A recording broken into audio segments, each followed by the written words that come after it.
Hello guys, এখন আমি যাচ্ছি স্কুটি করে আঞ্জানা বিচের দিকে। আর গোয়ার রোডে দেখতেই পাচ্ছ তো প্রচুর জাম। আর এই আমি চলে আসলাম আঞ্জানা বিচ। গোয়া হলো না খুব সুন্দর একটা প্লেস, অসাধারণ পাহাড়, সমুদ্র, এখানকার সবকিছুই সুন্দর। আর সত্যি কথা বলতে আমি এই শহরটার প্রেমে পড়ে গেছি। তারপর ওখান থেকে মার্কেটে চলে আসি, আর এখানকার জিনিসগুলোর যে এত দাম বলা যাবে। তারপর ওখান থেকে সোজা ক্যাব করে নিলাম। এখানকার বাড়ি ঘরগুলো এত সুন্দর না বলে বোঝানো যাবে। চলে আসলাম দিয়াজ ক্লাবে। এটা হলো গোয়ার খুব বড় একটা ক্লাব, খুব সুন্দরভাবে ডেকোরেশন করা, দেখতেই তো পাচ্ছ গাইস। এবার যাবো এই ক্লাবের সব থেকে সেরা জায়গাতে।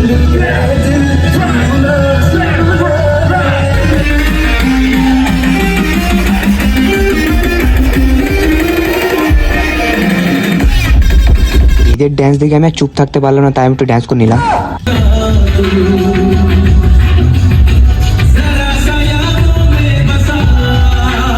দেখা হচ্ছে নেক্সট ভিডিওয়।